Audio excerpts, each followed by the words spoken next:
আজকে আবারও বেরিয়ে পড়লাম নতুন কোনো জায়গা, নতুন কোনো গল্প আর নতুন কিছু অভিজ্ঞতার খোঁজে।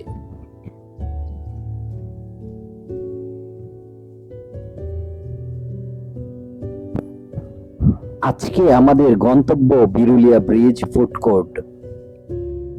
আজকের এই ভ্রমণে আমার সঙ্গী হয়েছেন আমার প্রিয় বড় ভাই এবং একজন বন্ধু।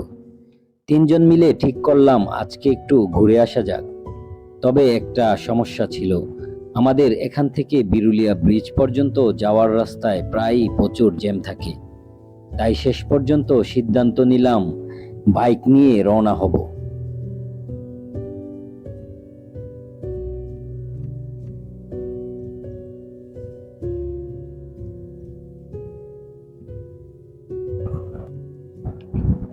তো আর দেরি না করে আমরা বাইক নিয়ে রওনা হয়ে গেলাম বিরুলিয়ার উদ্দেশ্যে। শহরের রাস্তা পেরিয়ে আমরা সামনে এগিয়ে যাচ্ছি। রাস্তার দুই পাশে মানুষের ব্যস্ততা, যানবাহনের চলাচল সবকিছু মিলিয়ে প্রথম দিকে বেশ ব্যস্ত একটা পরিবেশ।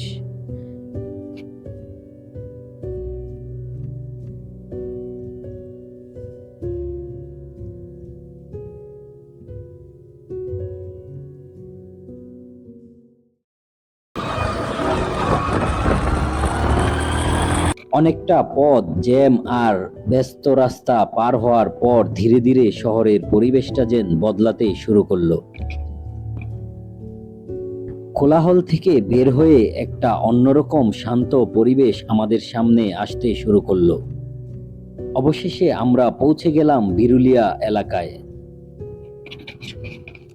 বিরুলিয়ায় পৌঁছানোর পর আমরা সরাসরি ফুড কোর্টে না গিয়ে প্রথমে একটু গ্রামটা ঘুরে দেখার সিদ্ধান্ত নিলাম।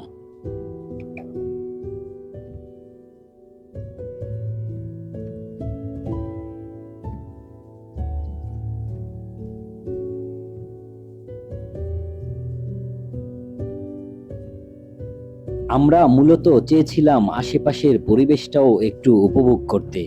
গ্রামের ভেতরের রাস্তা দিয়ে আমরা এগিয়ে যেতে থাকলাম।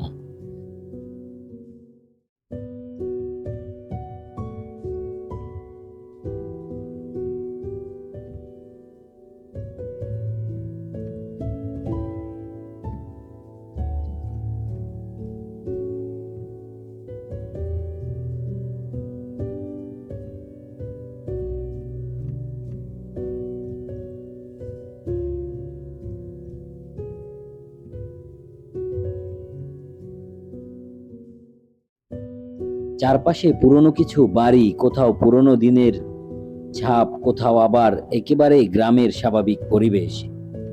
শহরে থেকে আমরা অনেক সময় এই দৃশ্যগুলো খুব একটা দেখতে পাই না।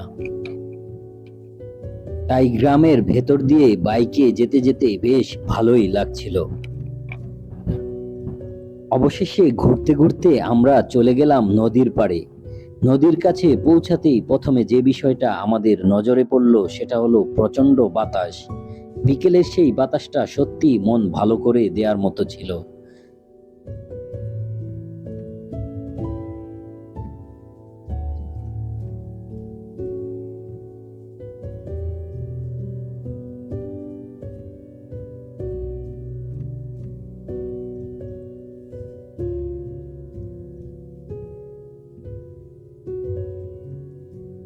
দৃশ্যটা দেখতে সত্যিই ভালো লাগছিল।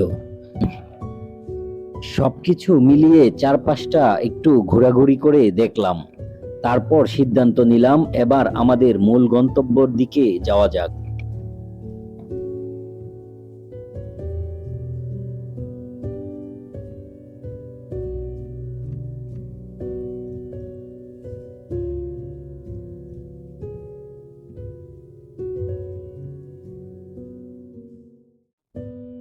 তখন প্রায় সন্ধ্যা নেমে এসেছে আর আমাদের সামনে অপেক্ষা করছে বিরুলিয়া ব্রিজ ফুড কোর্ট।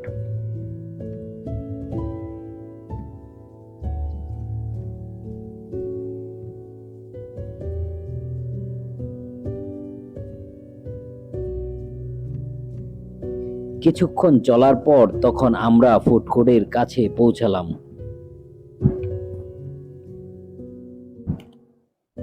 আমরা যখন ফুড কোর্টের কাছাকাছি পৌঁছালাম তখন চারপাশে সন্ধ্যার আবহ নেমে গেছে, আর সন্ধ্যার অন্ধকারের মধ্যে ফুড কোর্টের আলোকসজ্জা যেন পুরো পরিবেশটাই বদলে দিয়েছে।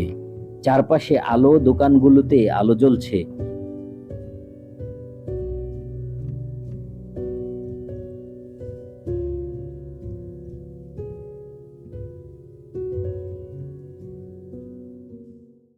মানুষের আনাগোনা, কেউ পরিবার নিয়ে এসেছে, কেউ বন্ধুদের সঙ্গে এসেছে, আবার কেউ হয়তো শুধু একটু সময় কাটানোর জন্য এখানে এসেছে।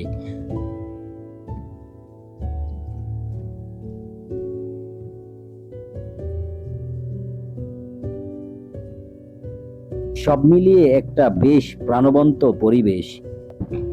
ফুড কোর্টে এসে প্রথমে আমরা একটু ঘুরে দেখলাম কোথায় কি আছে।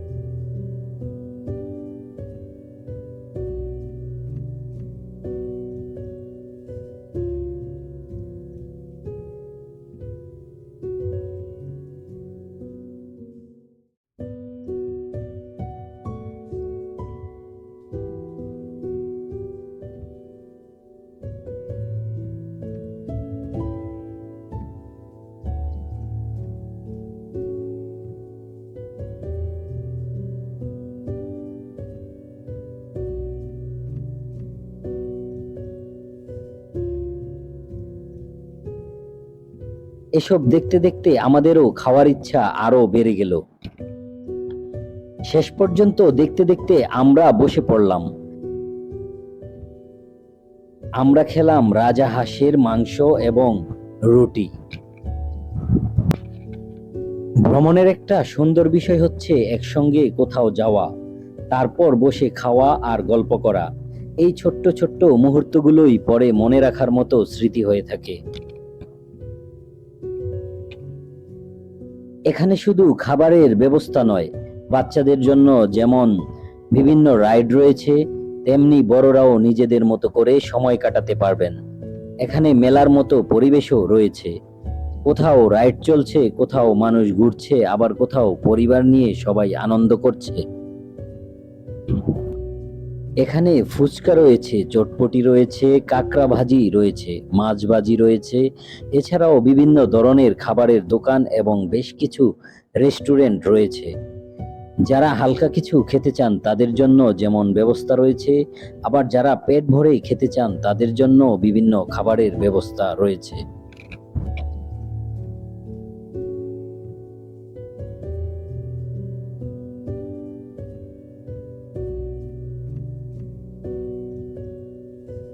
এখানকার সবচেয়ে বেশি ভালো লেগেছে সন্ধ্যার পর পুরো ফুড কোর্টের পরিবেশটা।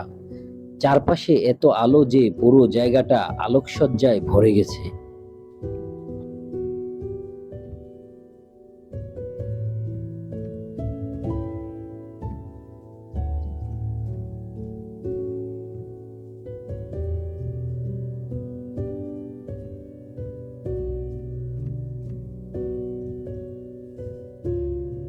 আসলে ভ্রমণ মানেই সবসময় অনেক দূরে যেতে হবে এমনটা নয়। কখনো কখনো কাছাকাছি কোনো জায়গায় কয়েক ঘন্টার জন্য ঘুরে আসাটাও মনকে অনেকটা সতেজ করে দেয়।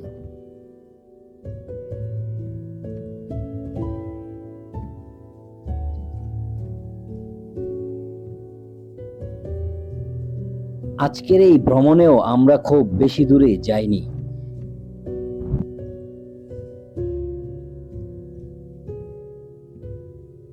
দেখতে দেখতে সময় কিভাবে চলে গেল আমরা নিজেরাও বুঝতে পারিনি। এরই মধ্যে রাত হয়ে এসেছে।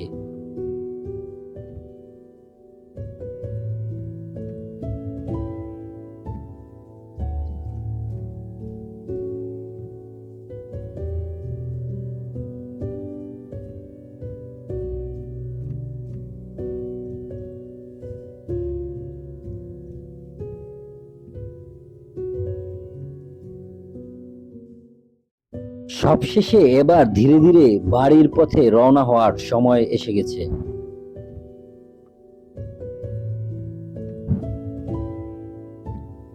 আমাদের আজকের এই ভ্রমণ আপনাদের কেমন লাগলো সেটা অবশ্যই কমেন্ট করে জানাবেন।